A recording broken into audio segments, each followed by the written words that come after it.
With the Gossip Girl reboot airing right now, I find myself thinking about what made Gossip Girl so dynamic to begin with. The show was able to be escapism for the young audience, entertaining us with different dynamics of the rich and powerful. Gossip Girl's ability to present the allure of rich private school kids has allowed its legacy to live on.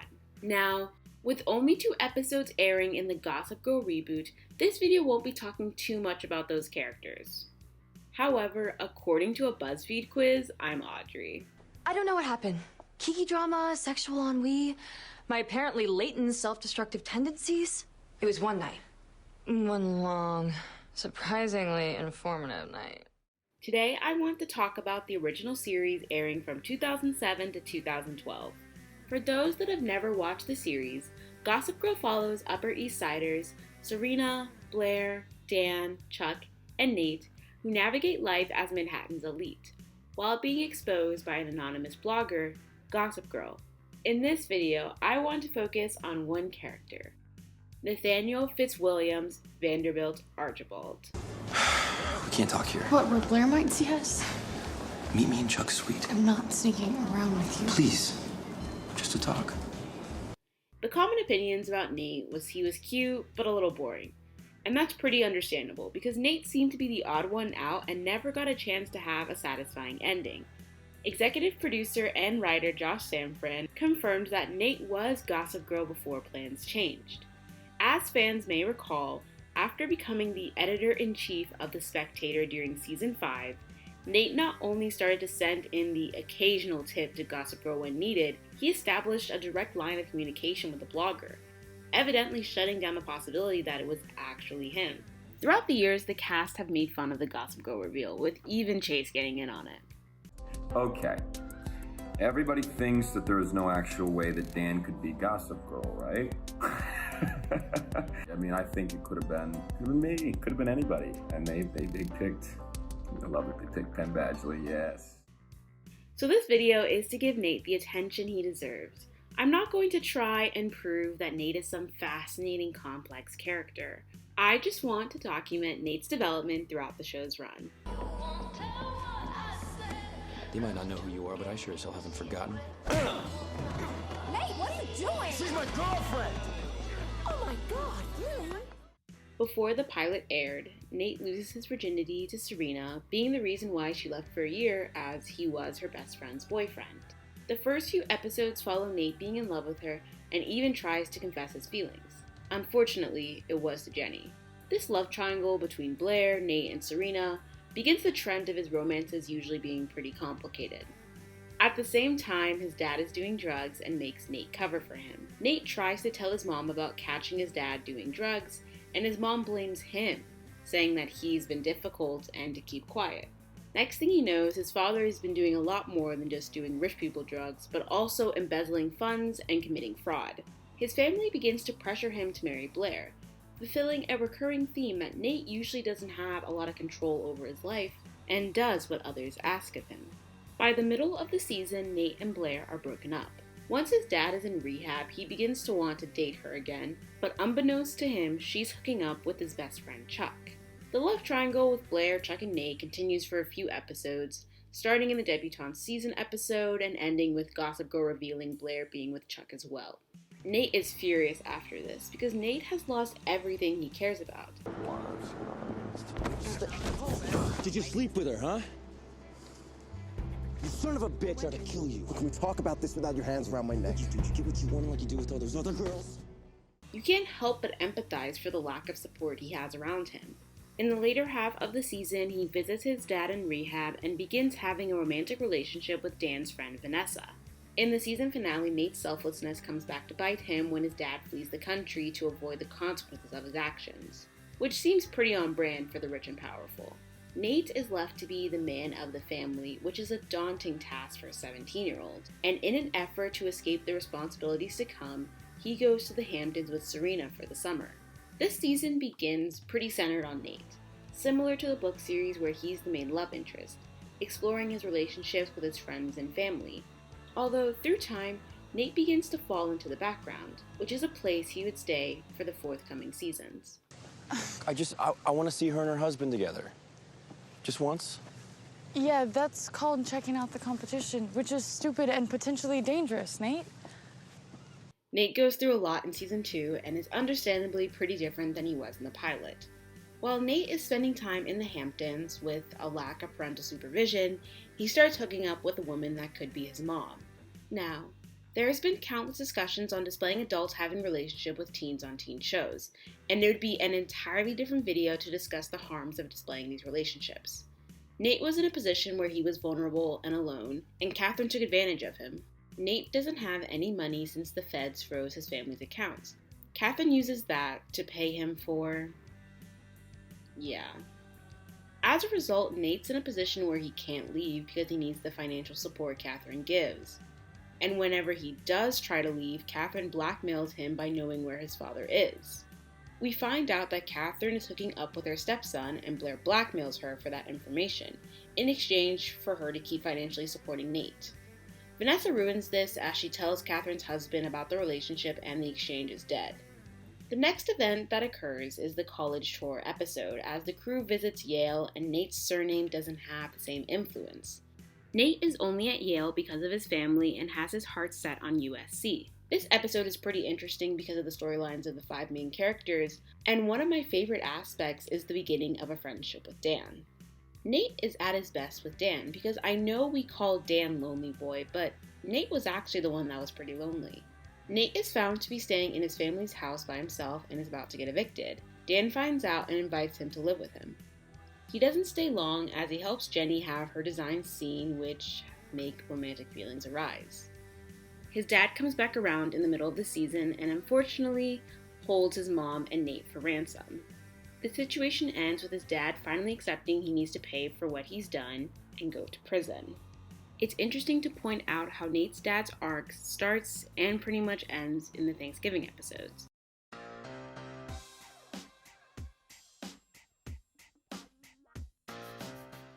He begins to date Vanessa again, which begins another love triangle with him, Vanessa, and Jenny. Nate and Vanessa struggle because they're so different, and Nate begins to be led towards having an internship at the mayor's office by his family. Nate and Vanessa break up in the later half of the season, and he starts to have a friendship with Blair, rejecting her romantic advances at first and wanting to figure out if he really likes her. Nate does, and they date briefly till the end of the season. The final episodes have Nate torn on his college decision, deciding between Columbia and Yale. As Columbia, he got in by his own merit, and Yale because of his grandfather. This situation is the first time, and certainly not the last, of his grandfather trying to interfere with Nate's life, by having Blair try to convince him to go to Yale. She doesn't follow through, even with the promise of being a bridesmaid, and their relationship seems doomed to fail. Nate begins to feel insecure about the relationship, leading himself to believe that he needs to move in with her to solve it. He doesn't, and their romance ends with Blair and Nate prom king and queen, and accepting that their time is over. The romance of Nate and Blair seems to represent the complications of a high school romance, that over time, especially with college on the table, you don't always last.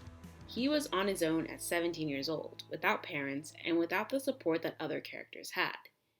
One of the best things about the season was the emphasis of Nate's relationships, as he seems to have had a good relationship with Serena and Dan. Nate's narrative revolves around him being a loyal, supportive friend to those around him, and that seems to be taken advantage of later on. You need to make this your new background. So what's your new background? Girl, come on. You know I already got it. Lego. Maybe we'll just go Come back. on.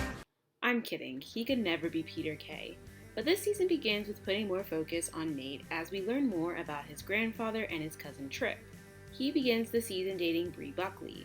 This causes tension as the Vanderbilts hate the Buckleys. I guess the Vanderbilts versus the Buckleys are the modern day Bush versus Clinton. I'm kidding, I don't know what the equivalence is in the modern day. Blair becomes suspicious of Bree and finds out she's using Nate to get back at Carter Bazin. This video isn't about Carter, but basically he went to school with the crew and left Bree's cousin at the altar. Bree admits that her family will always come first, and that leads to their breakup. Nate and Serena team up to help Carter, which requires them having to settle his debt with the Buckleys through poker. Nate has this plan to have Serena play at Bree's cousin's poker game. With Tripp running for a house seat, Nate bets if Serena loses, then Nate will give a scandalous photo of Tripp that could destroy his campaign. Using the Buckley versus Vanderbilt rivalry to save Carter, the game begins. Serena loses and Nate gives the photo away. However, it was a part of a larger plan that Serena overhears him saying over the phone to his grandfather. Serena is annoyed at Nate, and Nate reveals that the photo he gave the Buckleys was fake. So when the Buckleys release the photo of Tripp, they'll release the real one and embarrass the Buckleys. Serena stops this from happening, and in return from preventing a public fiasco for the Buckleys, Carter's debt is settled. Nate becomes involved in Tripp's campaign, and a drowning is staged to help Tripp in the polls. Vanessa wants to expose the truth, and Nate prevents this by taking the fall for the staged drowning publicly, which ends in a win for Tripp. Nate becomes the therapist this season because yes, the character with no one there for him and having no one to look up to is the one everyone should get advice from. And one of the funniest things about Nate is how self-aware he is, as he even jokes about how married people and love triangles are his expertise. The Thanksgiving episodes in Gossip Girl are usually pretty good, and this one is no different as Tripp's affair is exposed. He'll be a political joke, and you'll be a punchline. Your affair ends now. When it's done, one of the older programs says, Serena. He says, that's what I call Plymouth Rock. Nate confesses his feelings to Serena, and she leaves with Tripp. Serena and Tripp's relationship ends pretty badly as he gets in a car accident with her. Tripp's public image comes first, and he flees the scene to make it look like she was alone. Nate's upset by this and punches his cousin. This concludes his arc with his family, and it seems that contrary to Bree, he didn't put his families first, especially when they were in the wrong. Serena and Nate begin to date for the second half of the season. The relationship is commonly adored by fans, with some even wishing they ended up together at the end. When ranking the romances in Cosmopolitan, Serena and Nate were ranked number 1, saying, if Serena wasn't going to end the show single, which she probably should have, her best endgame option by far would have been Nate. These two had a big hand in defining the tone of Gossip Girl. It was their scandalous hookup at the Shepherd wedding that started it all, and they always made sense together because they're essentially the same person. Effortlessly gorgeous, insanely loyal social butterflies with a rebellious streak. So they weren't the show's most compelling pairing. But that relative lack of drama was a breath of fresh air, compared to every other messy romance on this list. Nate has a sweet moment when he talks about how heartbroken he was when Serena left. Serena, I woke up the morning after I lost my virginity to find that the person I lost it to, the person I loved, had left town, never to be heard from again for a year. This also begins another love triangle with Jenny. Unfortunately, the writers decide to have Serena cheat on him with Dan, and Serena and Nate break up. Season 3 was great in terms of Nate's storyline, feeling central to his family, friends, and romance, similar to Season 1. This season ends on a sour note, but Nate seems to have grown from what has happened in the past 3 seasons. However, the show isn't over yet, so where can Nate go from here? Some of us are students and some of us are teachers, and if the students listen to the teachers, then... Oh, I almost got it. Then they get good grades. But why? So this season begins with him casually dating, thanks to Chuck's little black book. Nate begins the season in a love triangle with Serena and Dan. He meets Juliet, which we discover early on is using him to get back at Serena. Their romance begins as he uses her to make Serena jealous. But don't worry, it becomes the real thing. Nate finds out she's using him and gets Juliet exiled. Nate and Dan fight for Serena once more, but more games courtesy of Juliet and the relationship for good. Can't keep chasing you in circles. You didn't make the choice, we made it for you. I didn't do this. I'm with him. So, goodbye, Serena. In the Thanksgiving episode, Nate finds out that his parents might be getting a divorce, and he wants his parents to stay together. He gets his mom to come visit his dad in prison, and they have Thanksgiving together. When his dad gets out on parole, he struggles to find a job. Eventually, he ends up working for Russell Thorpe. Nate gets close to Raina after Chuck asks him to distract her. This leads to Nate stealing her from Chuck. Nate and Raina are super cute as they complement each other really well, especially with Raina sharing his interest in sports. This season ends with Raina finding out her dad murdered her mom. As a result, she leaves the Upper East Side. This season's description is significantly shorter than previous seasons because Nate didn't have a lot of arcs that centered on himself. For that reason, Nate seems to be relegated to the best friend role. I might have made your character a little gay. I hope that's okay. Stop enjoying this so much. You wanted me to feel something, that's a feeling. Do I have game? Oh, definitely. Huh. I'm cool with that. So the writers showed in the past seasons that they didn't really know what to do with Nate. And this is where it gets pretty bad. Nate starts the season strong with recapping the past 4 seasons. Well, after I told them I wasn't an actor, I said, that's too bad because you'd be perfect as a kid from an East Coast political family who's constantly manipulated while trying to keep everyone around him happy. They told me that. Nate spent the past summer on a boat to reinvent himself, and his love interest goes in the same direction as season 2, an older woman. Even though he's legal and all that, there is still a power dynamic between him and Diana, which is further exemplified when Chuck makes fun of his mommy issues. He begins working at her magazine, which begins his career in journalism. Nate voices how he doesn't like hooking up with Diana at work while people are working, and she decides to fire everyone. Diana begins using the Spectator to expose secrets and steals phones to do so. In Dan's book, the character that is inspired by Nate is younger, gay, and best friends with the narrator's younger sister. This just sounds like Eric, but I'm gonna move on. Diana talks about how she doesn't want the relationship to be serious, and Nate finds out she's seeing someone else. Nate decides to bring Ivy to make her jealous. Diana gets possessive, and this begins another love triangle. Around halfway through the season, Diana does break up with him. Nate's interest in journalism leads to interesting plots this season. We find out that Nate never sent anything in to Gossip Girl when Jonathan hacks the website. He's in the middle of a feud with his grandfather and Tripp on opposite sides, finding out that Blair and Chuck's car accident was intended for him. Tripp, being the orchestrator of the crime, further proves his family doesn't really care for him. And I know what you think of me after what I did to Serena. And when I saw you rising up at the Spectator, we both know there's only a certain amount of grandfather's love to go around. He starts dating Lola, and in the middle gets taken advantage of by Serena, who begins working at the Spectator, and he fires her. His investigative journalism pays off in the season finale as he discovers Diana is Chuck's mother, and his relationship with Lola ends. This season gave Nate a hobby that he grows to care about. The interest in journalism further developed his character. I doubt it. I've had way too many girls talk me back into relationships I wanted out of. It's just like you've run away from too many guys that you didn't want to confront with the truth. I mean, maybe it's time we start doing things a little bit differently. You're right. We've made terrible relationship choices. So Nate is a working guy, using his brain, and the writers decide to have him date a high school student, Sage. In typical Gossip Girl fashion, this has Serena dating her father, and he punches Nate deservingly. I don't even know what to say at this point, but all I can say is this plot point shouldn't have happened. Nate is struggling to keep the Spectator in business and starts forging the financial reports. Like father, like son, I guess. He breaks up with Sage after she leaks a video of Blair, but they reconcile because of Blair.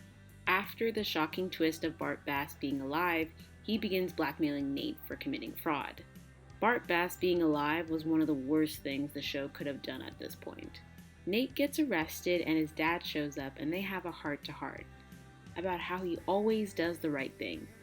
Which, is committing fraud the right thing? The finale has Nate determined to get to the bottom of who's Gossip Girl. Dan gives the chapter to the Spectator, having Nate break the story of Gossip Girl's identity. In the 5 years later, Nate arrives on a private jet and is asked about running for mayor, which he leaves up in the air. The writers deciding that it was best for him to end the show single when he ended almost every season single frustrates me, because Nate deserved to have a happy ending. In addition, the choice to have Nate run for mayor rubbed me the wrong way after we spent the show witnessing how politics hurt his family, but maybe Nate won't go down the same path. Nate begins the show as the most important leading guy, but begins to fade into the background, relegated to the best friend role by the end of the show. Nate's storyline suffered as the seasons went on, which could be a result of focusing more on Chuck Bass. Nate Archibald changes a lot throughout the show's run. Excluding season 6, he really does seem to change for the better. Trying to give large casts captivating storylines can be tricky. Anyways, you know what they say. love me. XOXO.